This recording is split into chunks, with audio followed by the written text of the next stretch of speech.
Sudah beberapa waktu lamanya kita mendengar hati Bapa, pesan-pesan Bapa kepada kita, dan semua itu kita telah mendengarnya. Dan oleh karena itu bagaimana caranya untuk kita bisa menghadapi semua itu? Hanya kembali kepada hati kita, mengenal hati Bapa. Hati Bapa yang manis selalu ada di dalam hidup ini.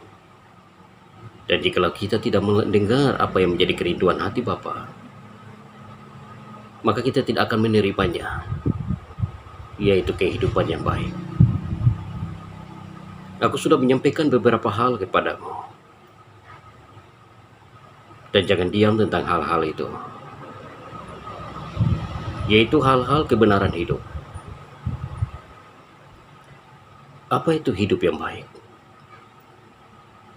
Kita harus membuat orang-orang senang dan membuat orang-orang bahagia.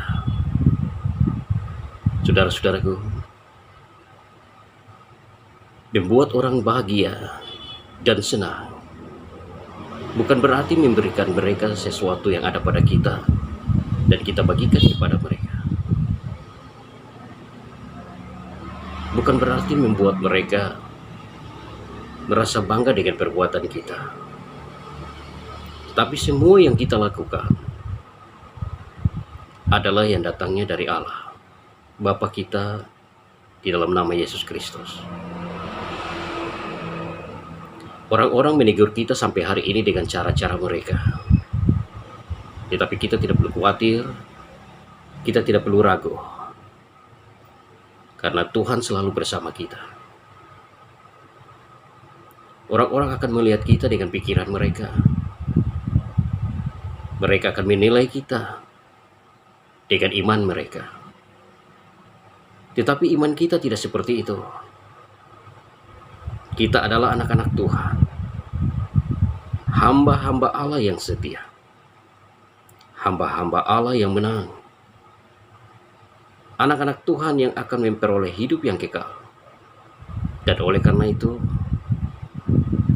jangan pernah lakukan hal yang najis lagi. Lepaskan semua itu dan lakukan hal yang baik. Jangan pernah lakukan hal yang tidak baik lagi, tetapi lakukanlah hal-hal yang benar. Aku menyampaikan sebuah ini bukan untukmu sendiri, saudaraku, tetapi juga untukku dan juga untuk semua yang benar-benar mencari Tuhan dan yang mau rindu datang kepadanya. Aku sampai hari ini berkata-kata seperti ini bukan karena kehendakku, tapi semua itu oleh karena kehendaknya Allah itu sendiri, Allah di dalam nama Yesus Kristus. Dan kalau saja aku berkata-kata seperti ini, bagaimana mungkin aku bisa mampu untuk menyampaikannya sejauh ini? Aku berjalan bersamanya, aku ada di dalamnya, dan dia pun ada di dalamku.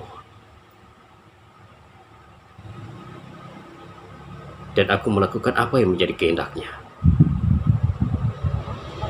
Bukan aku yang memilih dia, tetapi dialah yang memilih diriku untuk menyatakan, untuk menyampaikan apa yang menjadi kerinduan hatinya. Hati Bapa itu sendiri, Bapa di dalam nama Yesus Kristus. Dan kalau saja kau mendengar setiap perkataanku ini, jangan diam, saudara-saudaraku. Hari ini kembali lagi aku mengatakan akan hal-hal yang menurut kehendaknya untuk kita dapat hidup bersama dengan apa yang Dia inginkan. Aku tidak bisa berbuat banyak. Aku hanya bisa menyampaikan seperti yang Dia mau dan melakukan sebagaimana yang Dia pandang baik itu sendiri.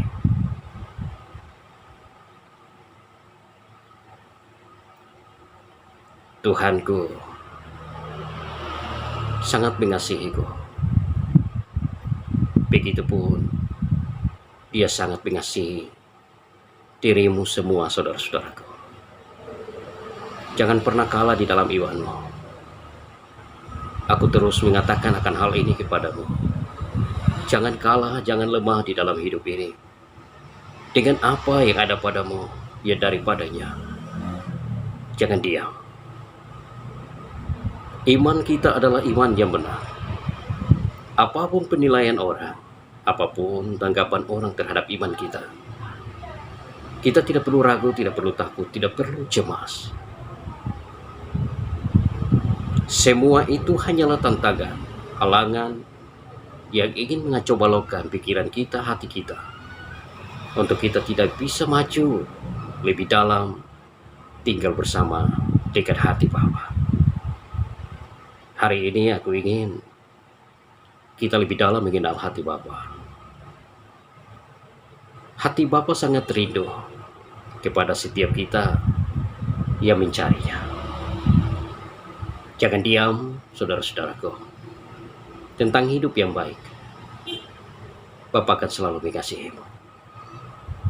Hati Bapa akan ada di dalam hatimu. Hati Bapa akan tinggal bersamamu. Kalau dirimu mau membuka hati untuk dekat dengannya, mau menerimanya dan berjalan bersamanya. Kenalilah hati Bapa dengan cinta kasih. Itulah hati Bapa yang sesungguhnya, yaitu kasih. Lawanlah ketidakbenaran dengan kasih, karena kasih menutupi banyak sekali dosa. Tuhan Yesus mengasihiku, juga mengasihimu, saudara-saudaraku. Dimanapun dirimu berada, jangan kalah di dalam hidupmu. Shalom.